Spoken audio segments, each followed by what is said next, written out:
na dating 60 ay 56 at ang ating brown sugar na dating 56 ay 52 pesos na. So may pagbaba din po sa ating asukal. Ayan, mukhang nakangiti din yung iba nating mga kapuso. Alam na nila kung ano lang yung mga bagay na kanilang bibilhin. Ayan. At yan muna ang aking update mula dito sa aking kinatatayuan sa Quezon City.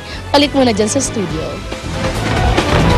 Ay, salamat. Ito isang kakaibang renewal of vows naman ang ginawa ng dalawang pares ng mag-asawa kahapon.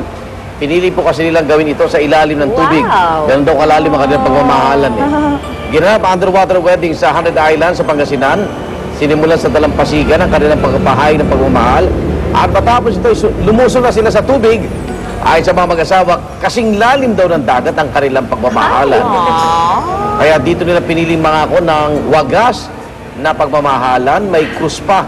Mamaya makikita nyo may tinirik sila sa dagat para sa naturang seremonya. Sana pati mga bisita nila nag-dive na rin. Pero maraming mga doon na yung reception, doon sa kuweba. Iba. Pero maraming mga divers, maraming pare divers. Kasi, di ba, it's one of the things that they can do outside. Yes. At ito nga kung sa Pangasinan nagkaroon ng underwater renewal of vows, sa bansang Serbia naman, merong underwater wedding proposal. Nagpa-practice lang mag-scuba diving ang magkasintahan sa isang pool bago sumabak sa dagat. Pero maya-maya pa, itong si lalaki, medyo pumorma na siya at biglang nag-propose. Pahirapan pa dahil naka-goggles po ang dalawa, kaya naman ang kissing after, ginawa na lang nila pagkalutang sa pool. Wow! Ay, nako. Ito nakakakilig din to. Ayan, kabi-kabila ho ang mga halikan kahapon. Valentine's Day. Ordinary lang.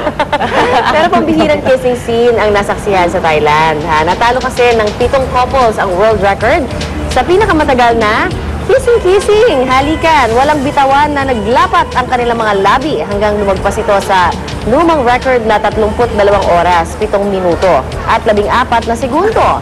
Pero hindi pa agad tinapos sa mga ito ang halikan na noong linggo pa sinimulan. Wow, May premyo kasi ang couple na matagal sa halikan na hanggang sa mga oras na ito, ongoing pa rin. At ang mananalong couple, makakatanggap ng diamond ring na nagkakahalaga ng halos 70,000 piso at cash prize na mahigit 100 at 40,000 piso. Yan. Siguro may bathroom break sila, no? Tsaka paano pag chop na yung lips nila? Walang feelings. Nakita ako nakapikit na tutulog na ata eh. Wala nang feelings yun, diba? Wala nang numb ka na. Panalo nga, mukha ka namang kuhol. Yung pawala ka ng dugo. At nakakabahala ng balita mula sa bansang Colombia kung saan isang French bullfighter ang sinuwag ng toro sa gitna ng isang bullfight. Kuha sa video ang pagsugod ng galit na toro sa matador na tumilapon kasunod ng pagkakasuwag dahil dito naman ay nagtamo siya ng bali sa kaliwang bahagi ng katawan. Pero kahit nasuwag na ang matador, nagawa pa nitong saksakin ang toro dahilan para mamatay ito. Hindi talaga buhay ng toro. Nakakalakad pa siya, Hindi ba yun? Grabe.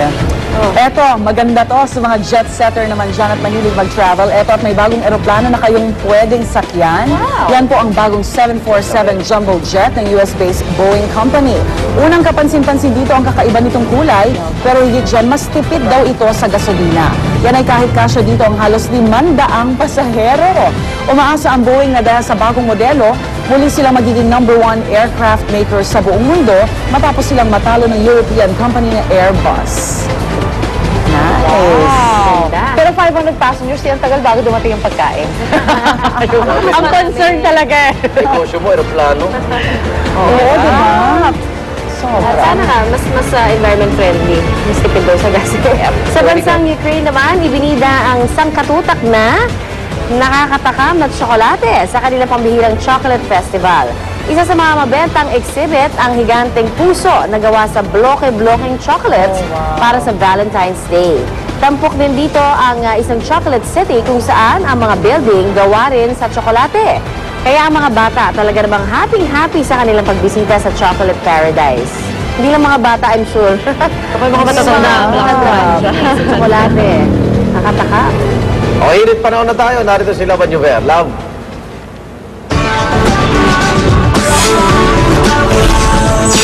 Salamat, Igan! Nako, naramdaman nyo ba yung paglalamig pa rin po ng ating weather, mga kapuso? Dulot pa rin po yan ng hanging amihan. Nagbabalik yan po ay sa northern and central Luzon na nararanasan, mga kapuso. Ito po yung hangin na dumaraan sa mga lupain sa kanlurang o hilagang kanlurang bahagi po ng Pilipinas. Misa po nagdudulot po yan ng madalas na cool and dry na pakiramdam. Ayan. Ang southern Luzon naman po, Visayas and Mindanao, nakakaranas naman po ng cold front o yung pagtatapoy sa malamig na hangin, sa mainit na hangin pa itaas. Nagdudulot naman po yan ng ulap at ulan. Kaya naman po ang southern Luzon, Visayas and Mindanao, magkakaroon po ng maulap na kalangitan na may kalat-kalat na pag-ulan, pagkidlat at pagkulong. Ang northern and central Luzon naman po, magkakaroon ng bahagya hanggang sa maulap na kalangitan na may pulong-pulong pag-ulan, pagkidlat at pagkulong. Ang ating pong sunrise, 6:20, tanghali na po ng umaga, at ang ating pong sunset, alas 6 po ng gabi. Narito naman po mga temperature and weather conditions sa iba pang bahagi ng Pilipinas. Tandaan niyo po, mga kapuso, sa kahit ano pa mang hamon ng panahon, manatiling alerto at mahinahon. Happy birthday lang kay Nanay Gina de Venecia.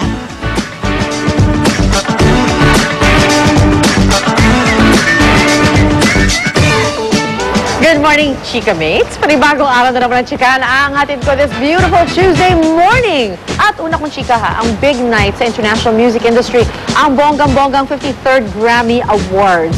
At isa sa mga big winner sa Grammys ay si Lady Gaga na pinarangalan ng Best Female Pop Vocal Performance para sa Bad Romance at Best Pop Vocal Album naman para sa kanyang album na Fame Monster.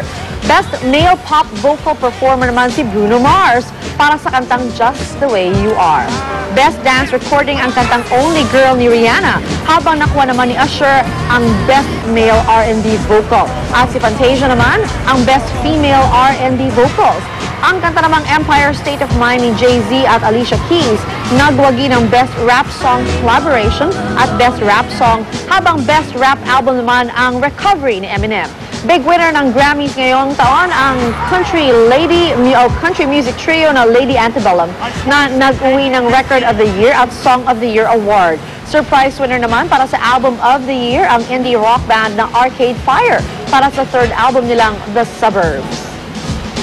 Maganda yung Lady Antebellum. Actually, hindi siya kilala dito pero we should. Ganda. Yes, abangan na mamaya. Papakita pa natin ibang detalye niyan. Kaya para sa walang kasing sayang umaga, tambay lang dito sa paborito niyong morning show. Ito po ang Unang Hirit! We don't sleep, got our friends, got the night, we'll be alright. Tonight you won't be by yourself, just leave your problems on the shelf. You won't wanna be nowhere else. So let's go, we got the club light. Ingat ka sa headache, dahil pag nagsimula, pwede kang sumablay. Good morning, sir. Saan tayo? Doctor. Sir, baliktad. Huh?